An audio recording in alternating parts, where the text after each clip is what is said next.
One of the things that people throw at you constantly, you tell them you're involved in your synagogue, in Jewish organizations, or any facet of Judaism, whether it be Orthodox, conservative, Reform, whatever have you, is how can you be involved in Judaism, Yiddishkeit? Because if you open up a book of science, there seems to be conflicts there.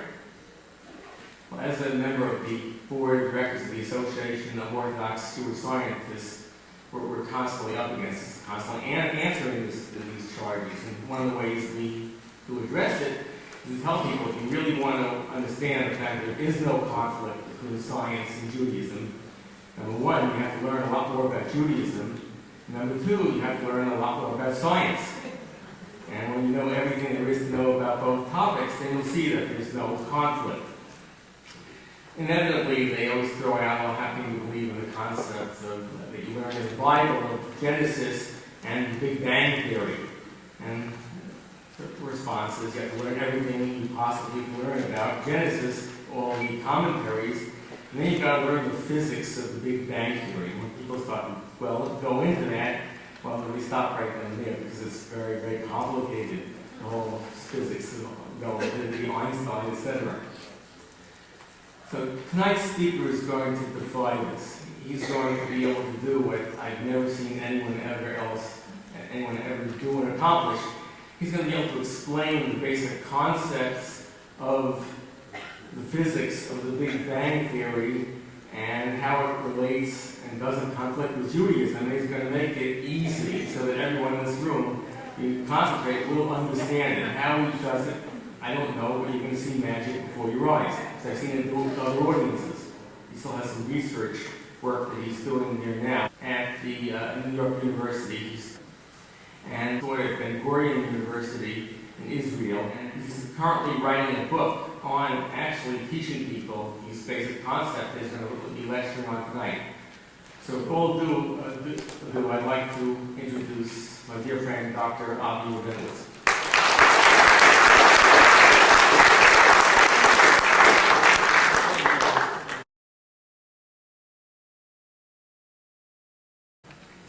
I think Elliot gave me a perfect opening line without asking him. We didn't coordinate this in advance, but if we're talking about the universe and the age of the universe, is it polite that the universe is claiming to be about 6,000 years old to confront it and say, we know the truth, you're really 15 billion years? You know, some of us sometimes like to lie a little bit or be creative about our age. What is the Big Bang Theory? Why do some people consider it to be religiously problematic? And why do I and many other people feel that in fact it isn't religiously problematic? As Elliot in a way alluded to, although there are many seeming contradictions, sometimes the best way to resolve these contradictions is to bring a person to realize that in fact there's no problem to begin with. In order to do that, though, you have to present them with many, many, many answers to all the questions they have.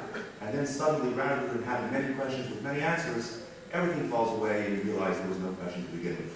I don't know if we can accomplish that in 45 minutes or an hour, but I hope to give you enough material to be able to really understand the basics of Big Bang Theory and the religious attitudes towards it.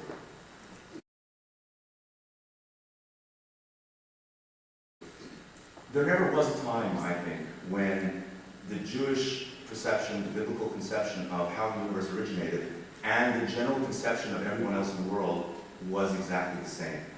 We're reading now the Torah portion about Abraham, we just read about Noah.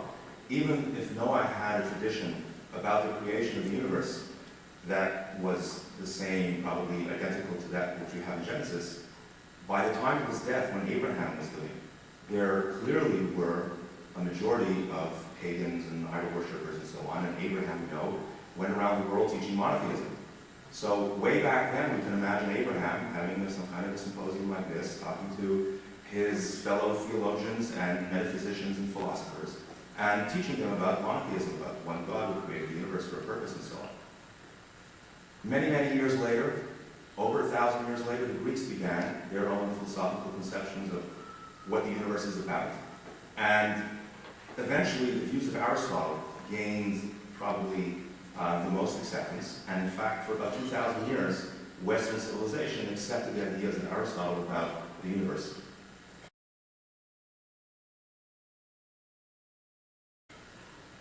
Basically, there were several conundrums. If someone would tell you the universe is finite, after thinking about it just for a very short time, you would realize that there's something impossible about that. If you go out to the end of the universe, and someone says, there's a sign here, the universe ends here, you say, well, okay, I'll put my fingers through the sign, and what's on the other side? It can't be that the universe ends somewhere, because there's got to be even an emptiness, something out there, and we'll define all the emptiness, whatever there is, as part of the universe. So we obviously haven't gotten to the end of the universe. So it must be that the universe is endless, it's infinite. People applied similar kinds of reasoning to determine that the universe is also eternal. In other words, it always had existed, and always would exist. Even those people, philosophers, who ascribe to the belief that there is a ground of being, a deity of God, some kind of a creator, whatever it may be, generally speaking, that kind of creator would be eternal. And in their conception, an eternal being would never change its mind, wouldn't come up with a new idea. Its ideas would also be eternal. If it had once wanted to have a universe exist, it would always have wanted a universe to exist, and therefore a universe would always have existed, and therefore it would always exist. So they had this conception of a universe which, in time and in space, was infinite, backwards and forwards. Rambam, many, many years later, over 1,000 years later, was grappling with this philosophy. And he wrote a book, the Guide of the Perplexed, Rambam being Maimonides, of course, the great Jewish sage and philosopher. And he basically accepted the views of Aristotle about the universe, with one exception. What were Aristotle's conceptions? And again, this is not only Aristotle, it's basically all of Western civilization. When we look at the sky at night, we see all kinds of lights. We see a little bit of motion, we see some lights moving faster, some lights moving more slowly. People painstakingly recorded all these lights and all the motions, and they eventually were able to discriminate between, of course, the moon and the sun, which seem very close, they're very large, and we have clear motion, and we can decipher the motion as perhaps some kind of circular motion of one about the other. Of course, there was great debate whether it's the Earth that goes around the sun goes around the Earth. And the other lights, the smaller lights, which seem much further away and moved less radically, but did move throughout a certain period of time. The idea was that anything that wasn't on the planet Earth was some kind of spiritual body. Earth was earthly, and everything else was the heavens. Why did these objects move across the sky? Either because God ordained it so, or because they were spiritual entities in themselves, and they wanted to obey the will of God, and therefore they decided that they were going to move in perfect geometrical shapes, namely generally circles, around the Earth, which was the center of the universe. This conception, together with the idea of the universe being infinite in time and infinite in space, was maybe a distillation of the general ideas of cosmology at that time.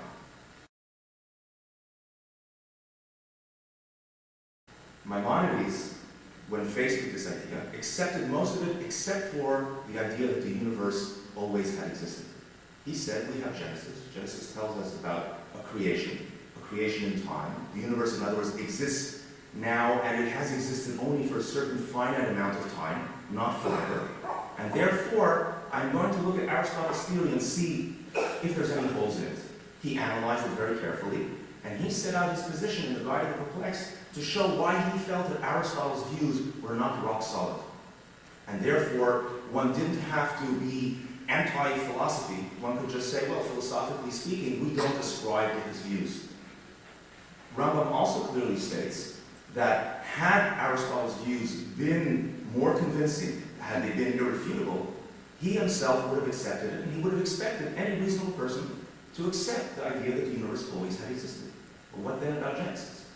So he says very, very clearly that if logic tells you that the universe always had existed, then clearly our reading of Genesis, which seems to imply that the universe exists only a certain amount of time, must be incorrect.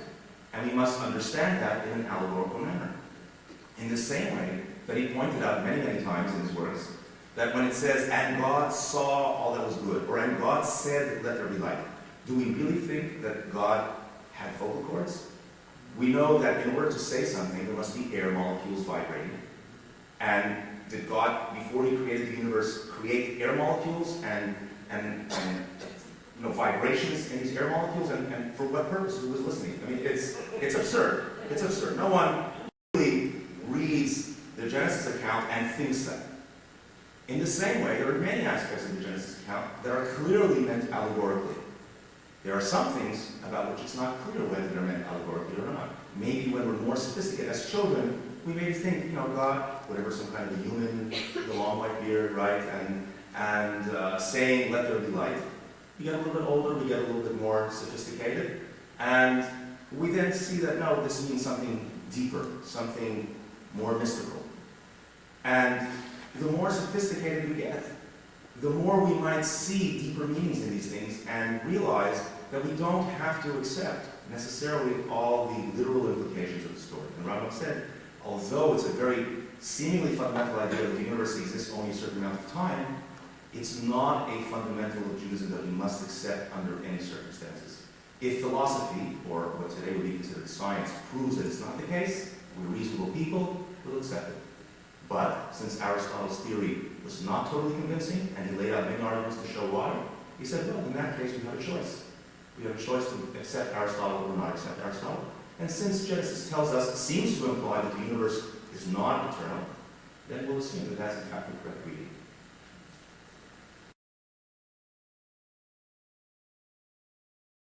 Now, this philosophy maintained popularity and acceptance until about 500 years ago.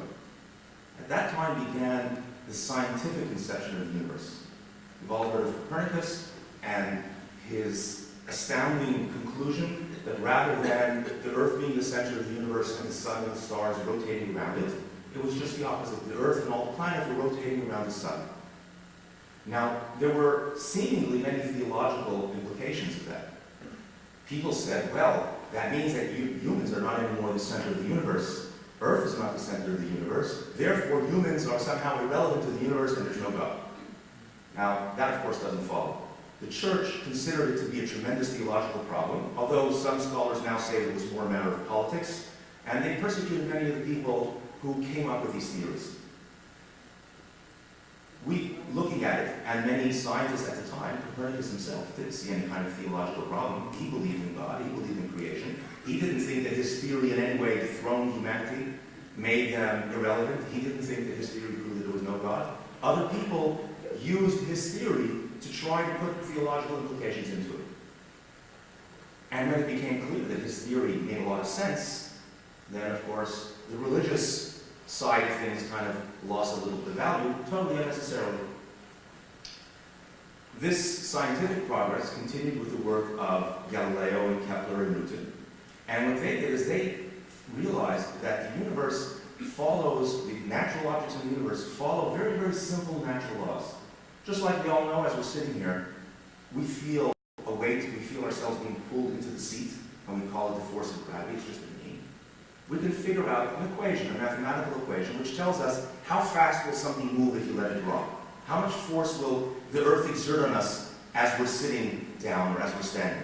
What will happen if we jump up? How quickly will we come down? And what Galileo and Newton did is they applied those equations not only to objects on the earth, they made an astounding leap, and they said, you know what? Let's apply the same equations to the motion of those heavenly orbs that we see. And they discovered that, in fact, the motion of the moon and the motion of the earth around the sun could all be explained precisely by the same simple equation that governs how things move on earth and how they fall and how fast they fall. It's exactly the same phenomenon governed by exactly the same equation. And that's totally radical. It's chutzpah to think that you can explain the heavenly motions by a simple law.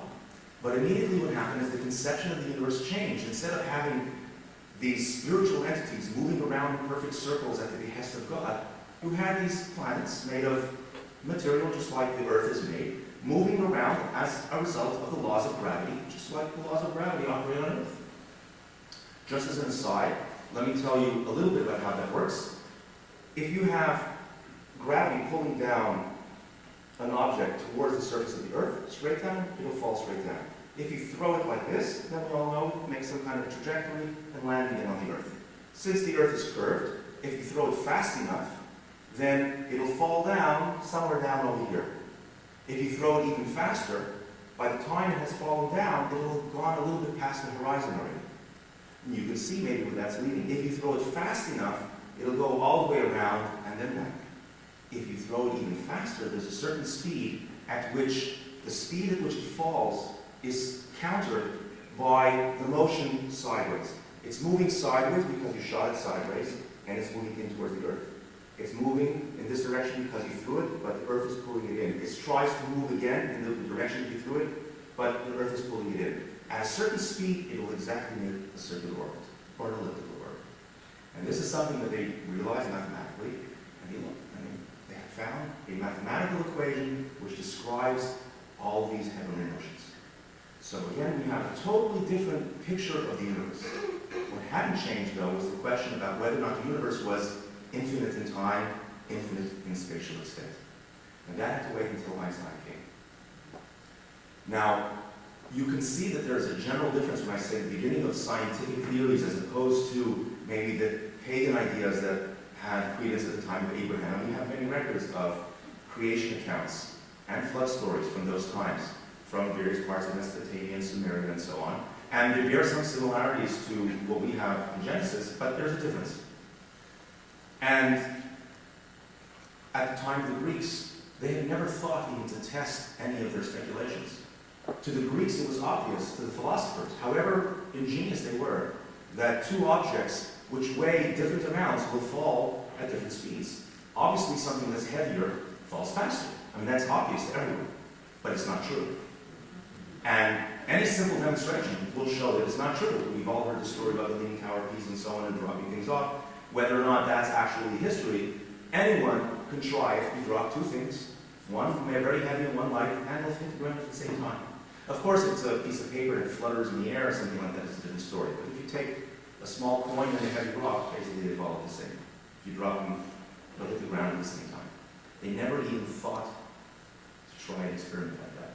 Their mode of coming to an understanding of what the universe was like was more metaphysical, philosophical, rather than what we know as the scientific method. Trying things out, making a theory, coming up with a prediction based on that theory, and then designing an experiment to measure whether or not the prediction is correct. And if it isn't, rejecting that theory.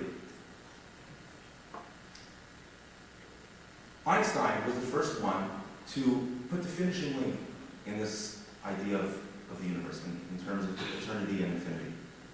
What was missing in the Newtonian picture of the universe was space and time. In the Newtonian and Galilean universe, we had many stars, many galaxies, and they were spread maybe in an infinite extent throughout the universe, and they'd always been there. And we can understand through gravitational attraction not only how they were clustered together and how they were moving, but maybe even how they formed. If you had a dust of particles of atoms of material, then the gravitational force would cause them to coalesce slowly in towards each other. If you have a gas here and it kind of tapers off, so you have like a cloud, then the material at the edge of the cloud will be pulled in by all this mass inside. Everything at the edge will be pulled in by the large amount of mass inside. The material a little bit further in will also be pulled out by the outer edge, but much more by the majority of the mass which is inside. And therefore things tend to coalesce into spheres or ellipses, and that's why, in fact, the sun is basically spherical, the earth is basically spherical, even the galaxies are spherical or elliptical. So this force of gravity was able to explain the shapes of planets and stars and galaxies, and the arrangement of solar system, and even the clumping together of galaxies. Many galaxies, even though they're separated by large distances, would clump together, and we can see that with our telescopes. And it's all due to the force of gravity. Again, as a little aside, why is it that the force of gravity is so strong that it can cause such tremendous effect at such large distances? What about electricity? What about the electric force? Does that affect anything? The answer is very simple. We all know that there's an electron and a proton. There's a positive and negative, so to speak, charge. And in any given space, in any given volume, in any amount of material, there's the same amount of electrons and protons altogether. They're arranged slightly asymmetrical, so that when you get to a small enough space, you'll find a little bit more of the positive here, a little bit more of the negative there, and therefore there's very strong electric fields. And the electric field there will be billions and billions and billions of times stronger than the gravitational field there. But overall, they cancel each other out on a larger scale because there's an equal amount of plus and minus. But gravity has only one type. And therefore, the larger the amount of mass or energy, the more gravitational pull. And it goes out far. And the more stuff there is further away, the more it contributes, and you get this tremendous force. Now, again, in the Newtonian conception of the universe, you had all these galaxies spread out in the universe, and basically things were static. Maybe galaxies were coalescing and planets were coalescing and things like that, but overall, the overall picture of the universe was an infinite, static, eternal universe. Everything had remained the same, roughly speaking. Because the space and the time was there. It was a given. There was space, there's time, that doesn't change. And in this space, over the period of time, was this distribution of galaxies.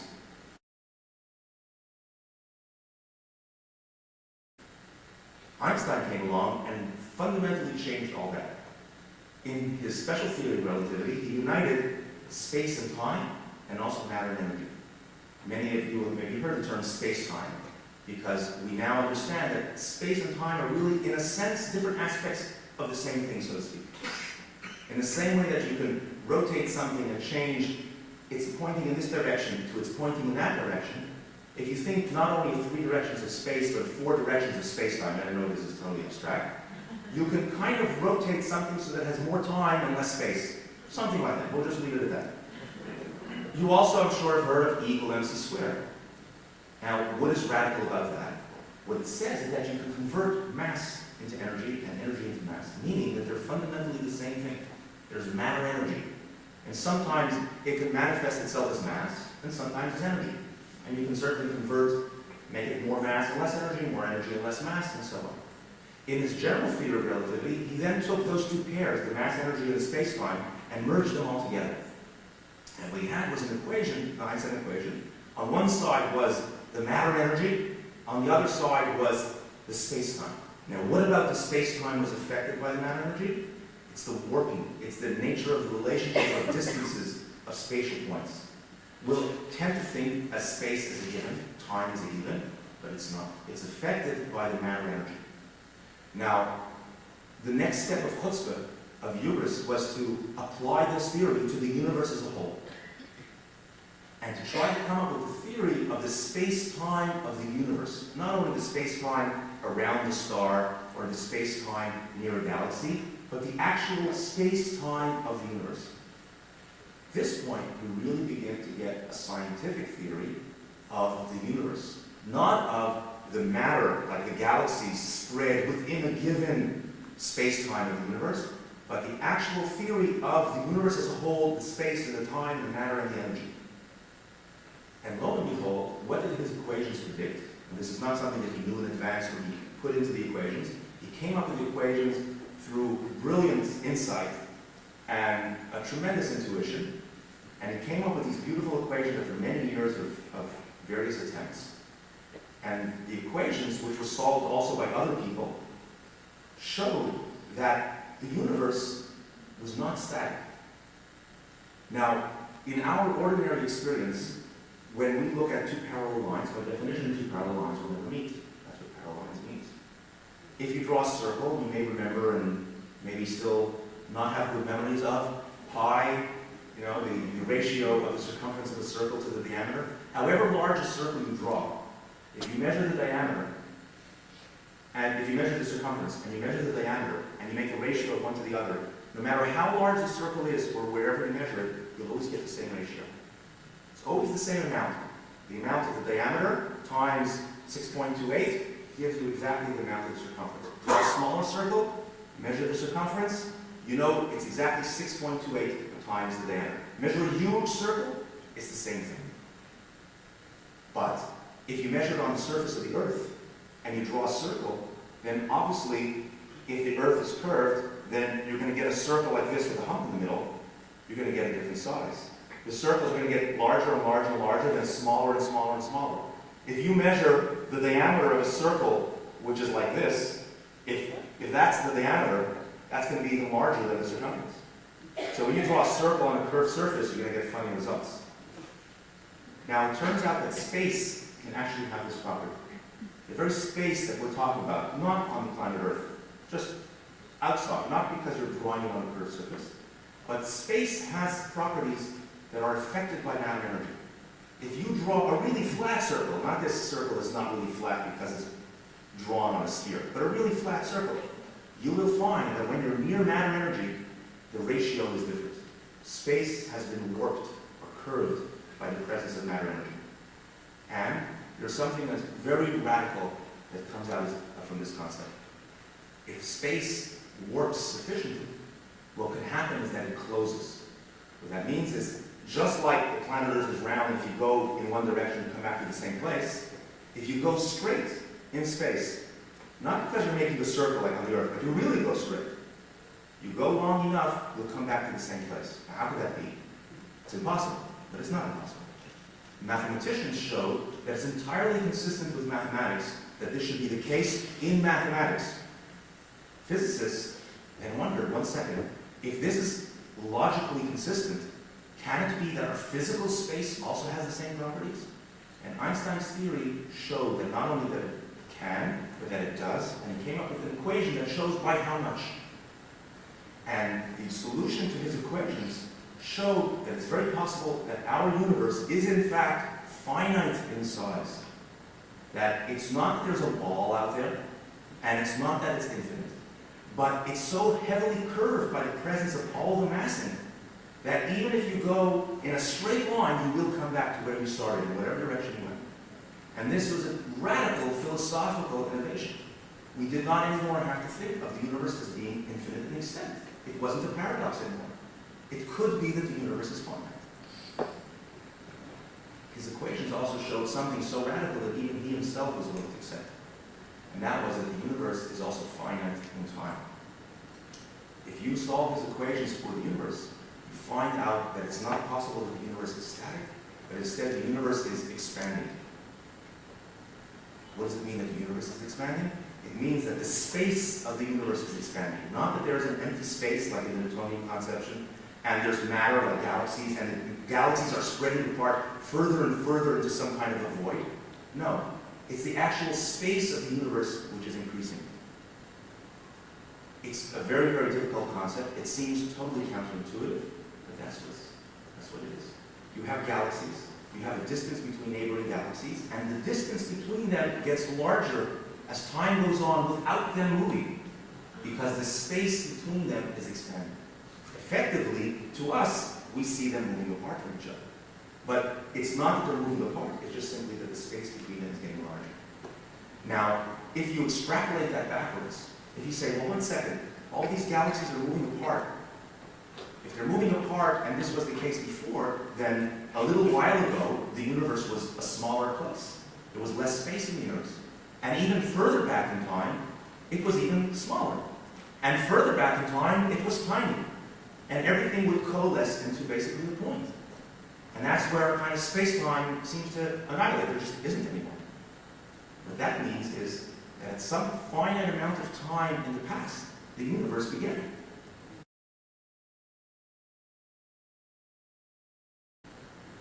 To scientists and to Einstein, this smelled exactly like Genesis.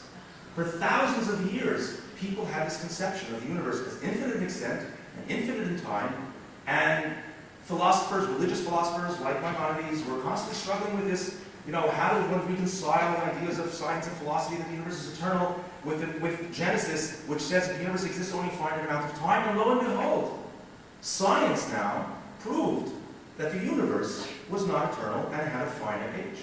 To everyone, it was so clearly of religious implications that many people refused to accept it. Einstein himself didn't like that idea. He tried to fiddle with his equations. He said, let me put in another term in the equations. And he was very bright man. Of course, he didn't just put in any kind of term. He put in something which made sense, but which was kind of ad hoc. He would not ordinarily have put in that term. The equation still made sense, but it was designed in order to prevent this consequence of his equations. And with that extra term, he was able to say, okay, the universe is static. It's a little bit ironic. We know from his autobiography that Einstein was actually a little bit religious when he was a kid. He read through the Bible. At some point later, maybe as an adolescent, he was exposed to modern science by skeptics, and he then rejected all the stories of the Bible, basically Genesis and so on. And it might be that this rejection of the idea of creation led him so staunchly to oppose the idea of a finite in time universe. And as a result, he made what he called himself to be the biggest blunder of his life. He could have predicted on his own, through these equations, this tremendous idea that the universe is finite in time. This idea became known, actually pejoratively, by Frank Boyle, who was an opponent of the theory. He called it the Big Bang theory. Oh, this was a Big Bang, and he was trying to make fun of it, and the term stuck. Now, this is, you have a theory. You say, well, the universe, it's expanding, it's getting larger, it was smaller before. That's a nice theory. You have a nice equation, but you don't just accept a conclusion like that without evidence. You have to have an experiment, make a prediction, see what the evidence is. Now, of course, we can't just create universes and see if they expand, but there's a universe out there for us to look at. And people did. Now, what would be a consequence of an expansion of the universe that one would make? Imagine the surface of a balloon. Imagine on the surface of a balloon, you have dots painted. Next to each dot is another dot. Next to this dot is a dot over here, and so on. Imagine the space between dots is, let's say, 1 inch. So, let's say we have 3 dots, this one, and that one near each other. This is 1 inch, and this is 1 inch. And now you blow up the balloon is expanding. Over a period of 1 second, the balloon doubles, and instead of 1 inch is 2 inches, instead of 1 inch is 2 inches. So, how far have these moved apart in that 1 second? Well, they were 1 inch apart, now they're 2 inches apart. So they moved 1 inch in that 1 second. How far have these moved? They've also moved 1 inch in 1 second. How far have these two moved from each other? Before, there was 1 inch plus 1 inch. Now there's 2 inches plus 2 inches. So before there was 2 inches between them, now there's 4 inches between them. So although the neighboring dots will move 1 inch in that 1 second, the ones that are the next neighbors will have moved 2 inches in a second. And you can see by the same logic that the ones twice or 3 times removed will have moved 3 inches in a second. In other words, if you were standing on this balloon and looking at the dots, you would see all the dots near you receding from you with increasing speed the further away the dots were. The closer dots would be moving at 1 inch per second, the further dots would be moving at 2 inches per second, the further dots would be moving at 3 inches per second. And this is an allegorical model to the space of the universe. The universe is 3-dimensional in space. It's not the surface of something. But if the space in between the galaxies is increasing, according to this theory, then one should observe the same kind of pattern. Wherever one would stand in the universe, in whatever galaxy, one should see all the neighboring galaxies moving away. And the further the galaxies would be from you, the faster they should be moving. Now, how do you measure such a thing? I mean, these are vast distances. And the answer is something really in a way prosaic. You may have heard ambulances and police cars and things like that coming towards you, and they come towards you, the sound, the frequency of the sound is different than when they leave you. And you may have studied this in physics, and you can actually test it out on the street. Pay attention to the frequency of the sound. It's higher pitched when it's coming towards you, and lower pitched when it's moving away. All waves have this property, including light waves. When light is emitted by a galaxy of stars, and it's moving away from us, the light is shifted to a different color than if it's moving towards us. So we can tell by looking at the light that's coming from distant galaxies how fast it's moving and in what direction. And in fact, Slipher started these calculations, these observations, and then Hubble completed them and did it in a more fundamental way. And he came up with exactly this relationship. The galaxies are receding from the Earth, or receding from our local galaxy, the Milky Way, with a speed that's proportional to their distance from us. Now, you can have a paranoid interpretation of this, which is that all the galaxies are trying to run away from the Earth and they're just trying to get as far as they can, and the further they are, the faster they're going, and so on. Or you can have a different assumption, which says that they're not really receding from us. Wherever you would stand in the universe, you would see the same pattern of recession. The Earth is not a special place. The Milky Way galaxy is not special. It's just like the dots on the balloon. Wherever you would stand, you would see this pattern. There's no way really to prove which one is true and which one is not. The old conception of the universe automatically assumed that the Earth was a special spot in the universe, and therefore they probably would have made this assumption. Our opposite assumption that we make today is we don't assume a priori that the Earth or the Milky Way galaxy is any different than any other galaxy. That's a big assumption. Over time, more and more evidence accrued to support this theory, and the Big Bang Theory basically is accepted as true. Now, let's look at a little bit about the development of the universe in reverse. We look at it in reverse time back to a point. And again, I'll make a little bit of an aside. Quantum physics, for those of you who've heard the term, deals with things that are very, very small, like things that are atoms or smaller, like protons and neutrons and so on. If the universe collapses, or if the universe started out very, very small, you really have to apply quantum physics. You can't really talk about space and time and causality, the order of time and so on, when you're talking about quantum physics, certainly not in a blasé way. So when you talk about the universe being very, very small in the beginning, and again I stress, it's not small because there's a big void out there, we're talking about space itself is small. You have to apply quantum cosmology, which makes things very complicated. But if we want to just touch on the surface, we'll say that it started out as a point. It starts at a point, space increases, it starts out as energy. Energy, as we know, can turn into mass. And in fact, as the universe expands, as the space expands, the energy cools off, so to speak, and becomes matter. The matter starts clumping into agglomerations of matter that we call stars and then planets and galaxies and so on. We have the whole structure of the universe. Then, on these planets, different things can happen. We have the theory of evolution that takes it on to the next step.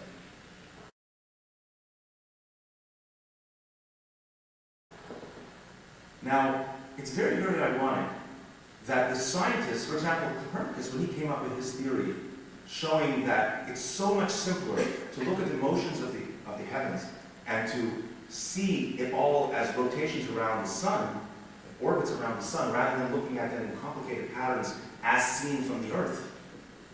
And he believed in God, and he didn't think that there was any kind of theological problem, but somehow it became a theological problem. Considered a theological problem. I don't think it was ever considered a theological problem by Jews, and probably most Christians didn't think it was a problem just for whatever political reasons the church at that time made it into a problem. It's very ironic that when we come to the Big Bang, which scientists were incredulous about and skeptical about because it sounded so terribly religious, so much like Genesis, like, oh my gosh, are we going to have to become religious now? The science proved to us that we have to accept the Bible? And they said, forget it, we've got to change the equations. Somehow, instead of being tremendously in support of Genesis, some years later it was considered to be a heretical theory. That the Big Bang Theory disproves Genesis. It's very ironic, it's very odd. Now, one of the reasons that people think that is problematic is to say, well, Big Bang Theory is 50 billion years, and Genesis is 6,000 years, so they contradict each other. And I'll deal with that. But the point that I want to make is that the fundamental idea of the Big Bang Theory is totally seen, at least by scientists at the time who came up with the theory, as supportive of Genesis and not in contradiction to it. It's only when you take things very, very literally and you start coming up with all kinds of ages that you come into contradictions.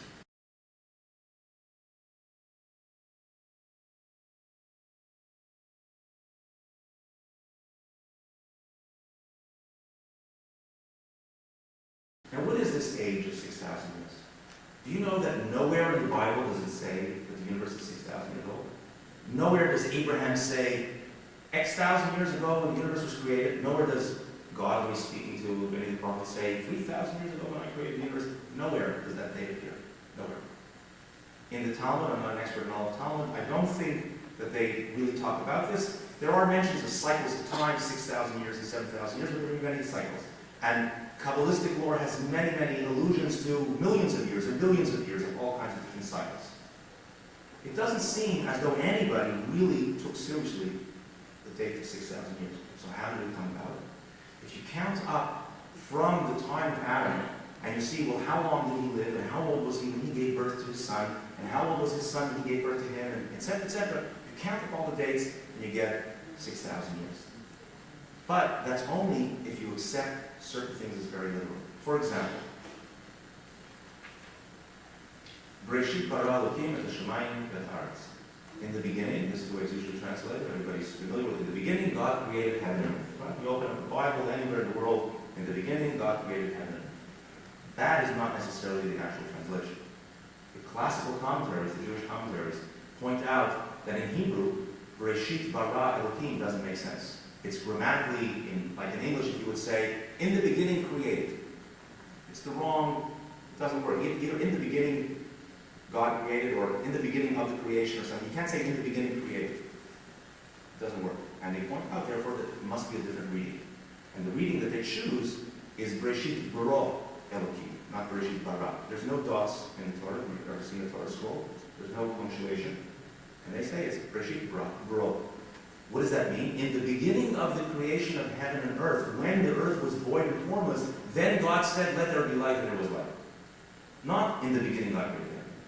In other words, there's some kind of a process that's ongoing, and we don't know the actual beginning of.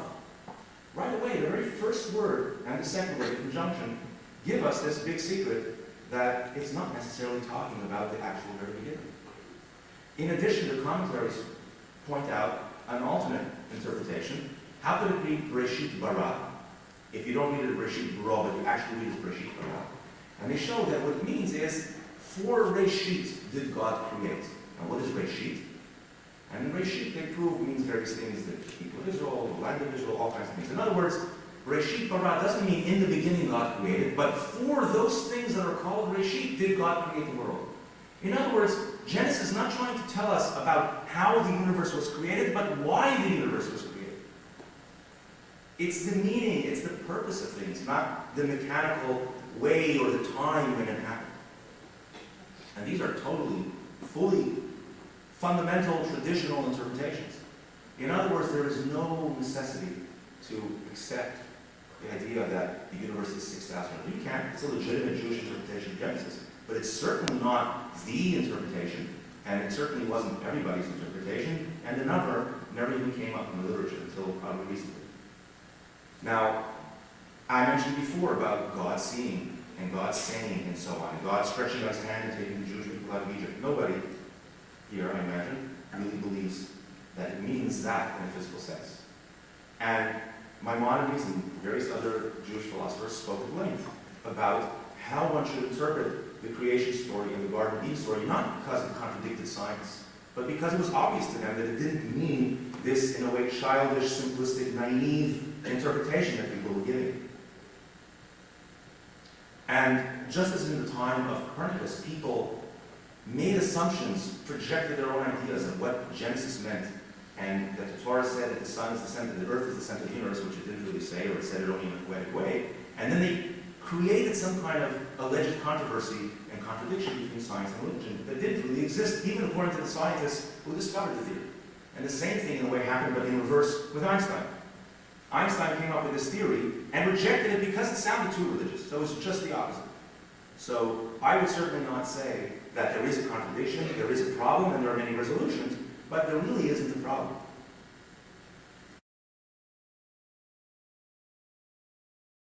Now, scientific theory generally looks at the universe in a reductionist, materialist way. What does that mean? Is the fact that humans have produced works of art or literature or even science, does that tell us something fundamental about the universe? So the way science looks at things now, at least mostly, they would say no. The universe is a physical thing, and there's particles, and there's physics, there's chemistry, stuff like that. And eventually, humans evolve on some planet, and maybe other aliens evolve on some other planet. And that's a side effect of the universe, and beavers build dams, and humans create art. It doesn't tell us anything about the universe. And how do we know about the universe? We know by testing things, by experiment, and so on, by rational. Now, this is a very beautiful idea because science limits itself only to those things that can be agreed upon in an objective manner, whether there is an orthodox Hasidic physicist somewhere in Brooklyn or a Chinese communist in Beijing. They will agree about science. They may not agree about politics or about religion or about economics. They will agree about science. And science limits itself deliberately to those things that are true irrespective of your particular personal beliefs, which is a very, very nice thing, and it's very efficient. I mean, if you can build light bulbs, obviously you know something about light. You know something about electricity. If you have a pretty good idea of the universe. If you can send rockets to Mars, you obviously have some kind of good idea about the universe. If you can make a prediction that the universe is expanding and measure this redshift that I was talking about, this light, like the ambulance waves, you obviously know something about the universe. The question is, are you missing something fundamental? Maybe, maybe not. To religion, in particular to the Bible, the purpose of the universe is what's of overriding importance. And the purpose of the universe clearly has to do with moral activity, with free will choice, with love, and not with just mechanical interactions. And certainly from the Torah perspective, I would imagine that if you totally ignore that which is the purpose of the universe, you are going to have a fundamentally flawed understanding of the universe, maybe even in its physical aspect. Maybe, maybe not. Now, the Big Bang Theory and the theory of evolution, which is not the topic tonight, I think fit in totally, in any case, with Genesis, in the sense that God says, for example, God produced mankind from the dirt, from the dust. Now, are we dust? If you slash yourself, God forbid, is dust coming? If you take an x-ray of the women who are here, will you find a man's rib inside? No one really believes that. So if God fashioned us from the dust, what does that mean? What does it mean that God took us and He made a dust like a snowman out of dust? And then what? We're not dust. Obviously, as part of that process, God must have turned that dust into cells, into flesh and bones, into blood. How did He do that? By what mechanism? We're not told. Maybe because it's not important for religion that we have to know. Maybe it's important for science, but not for religion. Science can teach us how that happened. Maybe it happened through the process of evolution. God created a universe and laws of nature designed to produce humanity, designed to produce humans with intelligence, and then at the appropriate stage of evolution, breathed within them the spirit which gave them a soul. Whatever that means, and that's not something that science can deal with. Science doesn't see the soul, doesn't know about the soul, doesn't deal with the soul. So there's absolutely no reason to see them as contradiction. It's maybe an explanation of what's happening in Genesis, and the same thing with the Big Bang Theory. How did God create the universe? What does it mean, let there be light? Let there be light, maybe let there be this energy. Whatever, many people have written many books and articles showing parallels. What are the 6 days? The 6 days are eras in the creation of the universe, and there are various well-defined eras. And you can find a vast literature on all these things. Now, in conclusion, basically, how would you expect a scientific theory of the universe to differ from a religious theory of the universe? A scientific theory of the universe we spoke about when we said it will focus only on those things which are objective, which are materialistic, which are naturalistic, where there's cause and effect and so on. I don't see a soul. You go to the hospital, nobody ever measures your soul. Nobody ever tells you whether your soul is in good shape or not in good shape. You may go to a religious functionary for that or not, but you're certainly not going to find that in the medical sciences or in the other sciences. That doesn't mean that the soul doesn't exist. Science doesn't deal with those kinds of things. And it constructs beautiful theories that can be verified without those kinds of things. And therefore it's very productive for science to neglect those kinds of things. Because if you said, well, everything happens because God wishes it to happen, you'll never find out anything. You'll never build a light bulb, you'll never go to Mars. You'll never discover that the universe is expanding. You'll say, well, why should I look? The universe is as whatever God created. If you make the assumption that the universe can be explained by naturalistic methods, you come up with a lot. It doesn't mean that you have to say that there's no God. God is the fundamental entity which created the universe, which designed the laws of nature, which brought it all into play in order to produce what's there. They're absolutely not contradictory in any way. If you look at things from the religious perspective, you say the purpose of the universe possibly or probably involved the creation of humanity and the emergence of humans as moral entities who are capable of understanding choices between good and evil and making a free will choice between them, you'll have a totally different picture of the universe. Now there's a very interesting conception in quantum physics. It has to do with the measurement problem, and I won't go into that because it's a very, very difficult and speculative and somewhat controversial topic as well. Some approaches to quantum physics, or maybe you can even call it quantum metaphysics, speculate that it's necessary for human consciousness to exist in order to what's called collapsed wave function, if you've heard the term, in order to bring things into the full reality, because quantum physics is a very, very fascinating subject, and it says some very weird things, just like general relativity teaches about how space can curve and so on.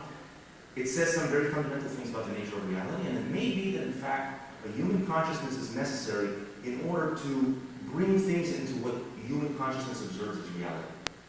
And Professor Wheeler, who's a very eminent physicist, came up with the idea, which is very speculative, that if the universe as a whole is a physical entity, and physical entities require an observer at some point, then how would the universe itself come into existence if observers only evolve later on?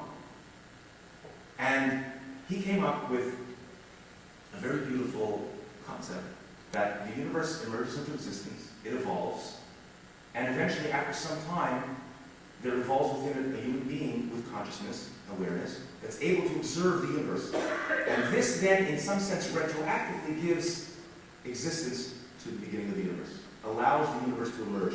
And this is something which sounds totally metaphysical, but fits right in there with quantum physics. It, in a way, resolves some problems, but it's very speculative, certainly not accepted by as the norm.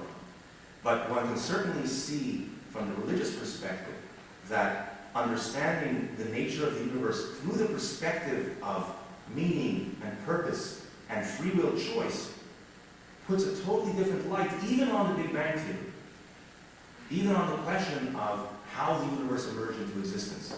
One can even have the whole Big Bang Theory, and not only say, well, God created the Big Bang, but when you see it in the light of Genesis as being created in order to produce a free-willed moral being, you can even tie it into the theory to explain why there is anything at all, how the Big Bang actually emerged into existence. And I think it's important in general to be able to see all these different perspectives, just like we have multiculturalism in the United States and so on, and that enriches us in many ways. The creation account and the scientific theories of the universe enrich each other. We understand more about the creation account when we know about science, and we know what isn't. And we maybe know more about the Big Bang Theory when we can view it and infuse it with a deeper understanding of why the Big Bang existed. What is the purpose of existence as a whole? Thank you.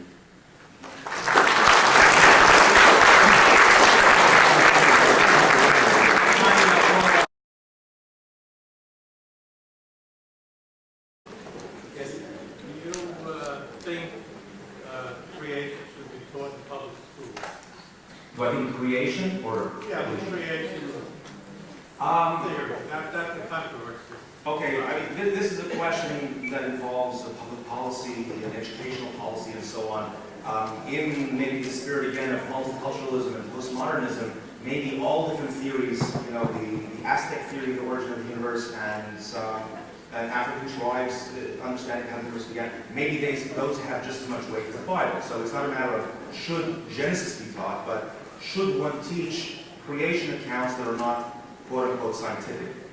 Or the scientific theory of the universe somehow bear more weight and therefore should be taught? I certainly think that if one teaches a scientific theory, one should stick to the science and not to alleged theological implications of that science. For example, if someone teaches the Big Bang or evolution and gives students the idea somehow, even subtly, that this means that the Bible is not true, that is certainly wrong. Okay?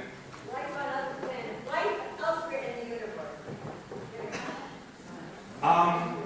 I haven't come across it yet, but scientifically, it's an open question. Just like if someone would say, are there blue porpoises in the Arctic Ocean? You would go look in the Arctic Ocean, and it's difficult to explore the Arctic Ocean. It's cold, you have to go deep, and so on. So we don't know yet if there are blue porpoises in the Arctic Ocean. There may be other civilizations and extraterrestrials. It's a purely scientific question from the point of science. From the point of religion, it's also an open question. It's not necessarily of religious or theological significance. Some people think that it is, and they feel that Judaism teaches that only humans exist.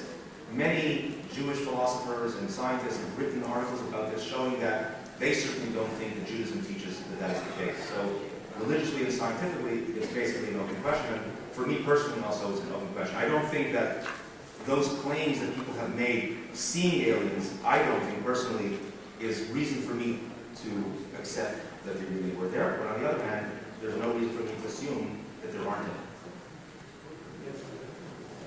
Yes, yes. What is Genesis, or what is Genesis? Maybe be a little bit more explicit. We'll talk about Genesis as being like the written word of a viewpoint, a religious viewpoint, the start of the creation of the world. Who wrote this? Where did it come from? Okay, that is certainly material for many lectures. There are certainly many different answers that you will get from different people depending on who you ask. But you use the word. How is it?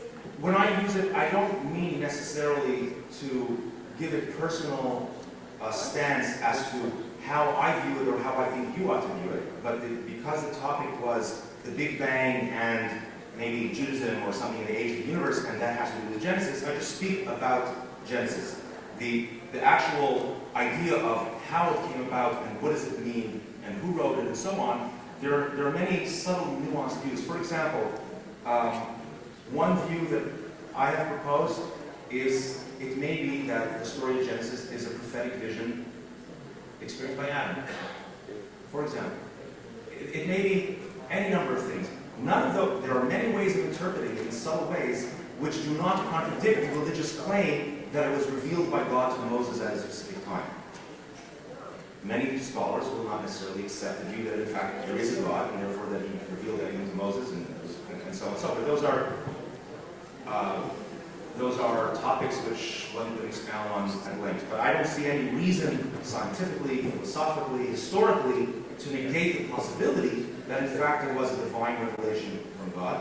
And in fact, it's even possible if God is all-powerful and desired to do things this way, God could have created the universe exactly as it says in Genesis.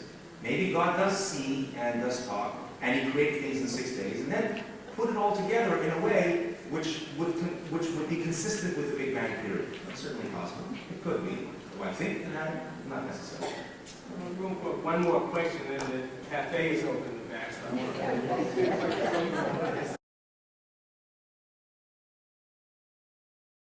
You can even say that even a finite universe is infinite. Just like you can take a line and divide it into infinite amount of points. Maybe time can be divided into infinite amount of points, even within a finite amount of time. One more question. If indeed the Big Bang started from a pinpoint, can we determine where that point is or what is? Okay. Not when. I'm glad you brought up that question because I stressed a number of times something which is very... Okay, the question was, if the universe began as a pinpoint, where was that pinpoint and can we determine where it is or was, and if not, why? As I stressed a number of times, it's a very radical change in our understanding of space. We have to think about space as a physical entity, in a sense, and when we talk about the universe, when I talk about the universe in a scientific meaning, I don't mean physical things within some pre-existing space. I don't mean, well, the universe is here and outside there's something else that's not the universe. When I say the word the universe, I mean everything that there is. Everything. Whatever there is, that's part of the universe. All space, all time, all matter, all energy, all thoughts. Everything is the universe. There's nothing outside the universe. By definition, there cannot be anything outside the universe. The universe, when it was small, was not small, a pinpoint within something else outside it. The universe was small, meaning that space was small. It's a difficult concept, but in the way that if you continue in one direction, you'll go and you'll come back to where you started. Not because you're in some kind of a sphere and outside is something else and you're curved in it, but because space is warped. And when space was small, it simply means that everything that there was, there was nothing else beyond everything else that there was, but there was not much room in everything there was. So it was not a pinpoint of stuff within something. It was all that there was, just all that there was. It was not extensive in the sense that you didn't have to go very far to come back to the same point. So there is no point in space now where things began. All of space was that point.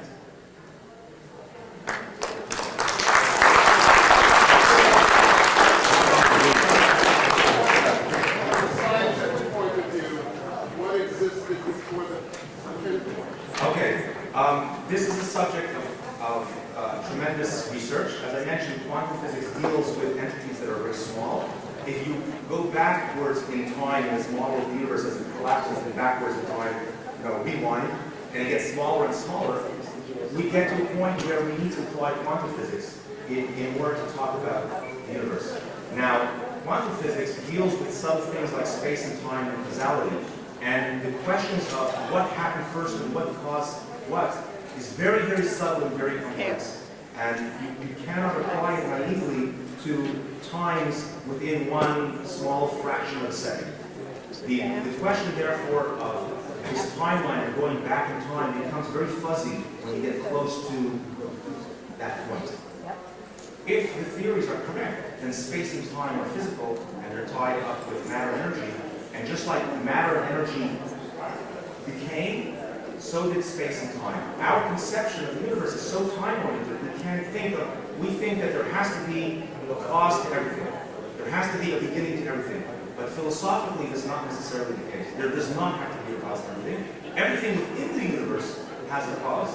But the existence of that everything does not necessarily have to have a cause. You cannot learn out from the fact that everything in the universe has a cause and then apply that to the aggregate whole existence. Even if it sounds counterintuitive, it is not philosophically or scientifically sound to reason that way and to assume that. So therefore, it is not necessarily incumbent upon science or philosophy to answer a question which they don't consider to have meaning, like what happened before the beginning of time. But what if the answer was nothing?